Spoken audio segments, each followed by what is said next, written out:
How much time do you spend every day working on your dream? In the last 90 days, how many books have you read? In the last year, what new skill or knowledge have you acquired? What kind of investment have you made in you? You don't want it badder than you want to party. You don't want it as much as you want to be cool. Most of you don't want success as much as you want to sleep. Some of you love sleep more than you love success.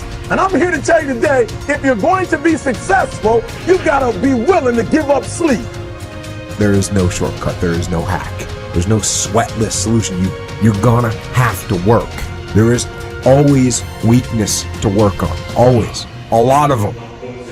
Why would we allow ourselves to make easy excuses? Why would you allow that? Are you going to make today count? Because that's all you can control. And that's all that matters. It doesn't matter where you start, guys. It doesn't matter what talents you're born with. It's about where you finish. And this race isn't over. It's not over. You could still come in first in the marathon. But you gotta start today. You gotta start now. You have everything you have. Everything you need is inside you. But I realize that doesn't mean just because you don't think you're good enough doesn't mean you can't be good. Doesn't mean you can't be great. Doesn't mean you can't carry on. But it's not gonna always be like this. Your condition is not your conclusion. Nothing is impossible. So you have to decide before you leave, what's that first thing that's been impossible for you? I want you to attack it and overcome it. Because if you run from the adversity that you're going through today, you'll forever be at that level in which you're going through for the rest of your life. One day you'll look back on your life and appreciate the struggle and have nothing but gratitude for everything that happened along the way. And you come to recognize that in return, you're given the chance to earn the greatest edge of all, and one that can never be taken away. You have enough right now to change your life. You have enough right now to flip this world upside down. You have enough. You got enough power. You got enough anointing. You got enough grace. You got enough patience. You got enough gifting to make your money, get out of debt, get yourself together, and change everything about your world. Realize that you have the ability to make an impact. You have an opportunity to change that story in your head. Put yourself out there, because when you do, amazing things happen. The essence of life is growth. The essence of life is growth, to do the best you can. And here's what's interesting. Humans are the only life form that will do less than they possibly can. Humans are the only life form that will settle for less. Every other life form except human beings strive to its maximum capacity. How tall will a tree grow? Approximately as tall as it possibly can. You never heard of a tree growing half as high as it could. No, trees don't grow half. Trees send their roots down as deep as possible, stretch their limbs up as high as possible, produce every leaf possible and every fruit possible. As a matter of fact, you never heard of a human physically growing half. We keep growing until we're done. Now that's a part of life we can't control. It's genetically coded. And that's probably why we keep growing till we're done. Because we can't control that part. It's the rest of our growing that we control. The growing of our minds, the expansion of our minds, that we can control. And that's what tends to get away from us. All life forms inherently strive to their max except human beings. Now, why wouldn't human beings strive to their maximum possibility? Here's why. Because we've been given the dignity of choice. It makes us different than alligators and trees and birds. The dignity of choice makes us different than all other life forms. And here's the choice: to become part of what we could be, enough to get by, or to become all that we can be. My best advice for you is to choose the all.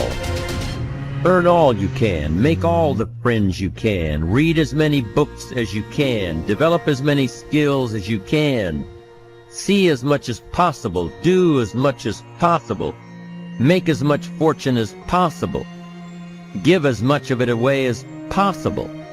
The max. There's no life like it. I'm telling you, once I got on track, I've never looked back. Pick up the challenge. Go for it. Take the best of the two easies. Take the route of it's easy to get ahead. It's easy to do all you can. It's easy to succeed. It's easy to have financial freedom. The more you do, the more you get. See, if you're playing it safe, you're not going to win. If you're playing it safe, like that old saying, you know, you were taught when you're a little girl, better to be safe than sorry. Well, that's a bunch of crap. It's not better to be safe than sorry. It's by trying things that you figure out how far you can go. You got to get outside the box. Like it's reported, Edison tried 3,000 ways before he built the incandescent light. He said he didn't fail 3,000 times. He said there was 3,000 different steps to building a light bulb. Well, there's different steps to get to where you're going. And I really do treat winning and losing exactly the same. I do not let it upset me.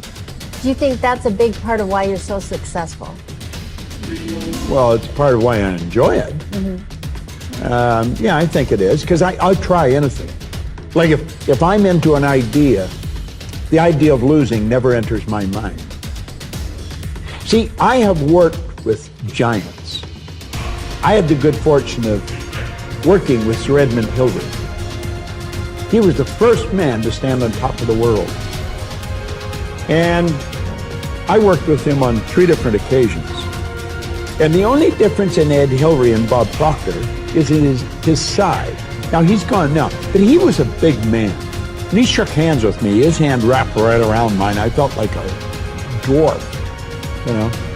And talking to him, like it never entered his mind he wouldn't get to the top of the mountain. But he failed in 1951. He failed in 1952. It wasn't until 1953 that he got to the top of the mountain. You know, people had died for centuries trying to do that. He said, I knew if I could see it in here, I could hold it out here. Stella Mann wrote that in a book. You can see it in your head, you can hold it in your hand. And that's right. And if you're not prepared to lose, you're never going to win, because you're always playing it safe. And there's no reward in that. Dare to go forward.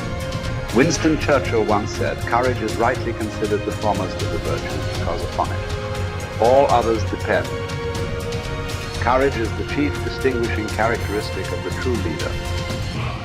It is almost always visible in the leader's words and actions. It is absolutely indispensable to success, happiness, and the ability to motivate other people to be the best they can be. Follow through on your vision. In a way, it is easy to develop a big vision for yourself and for the person you want to be. It is easy to commit yourself to living with complete integrity. But it requires incredible courage to follow through on your vision and on your commitments. You see, as soon as you set a high goal or standard for yourself, you will run into all kinds of difficulties and setbacks. Refuse to compromise. You will be surrounded by temptations to compromise your values and your vision. You will feel an almost irresistible urge to get along by going along. Your desire to earn the respect and cooperation of others can easily lead to the abandonment of your principles. And here is where courage comes in. Stick to your principles. Courage combined with integrity is the foundation of character. The first form of courage is your ability to stick to your principles, to stand for what you believe in and to refuse to budge unless you feel right about the alternative. Courage is also the ability to step out in faith, to launch out into the unknown, and then to face the inevitable doubt and uncertainty that accompany every new venture. Avoid the comfort zone.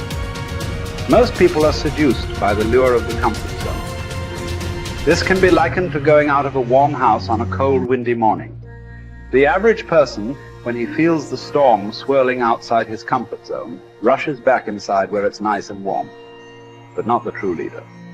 The true leader has the courage to step away from the familiar and comfortable and to face the unknown with no guarantees of success.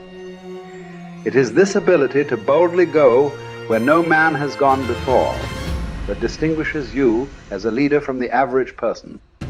This is the example that you must set if you are to rise above the average.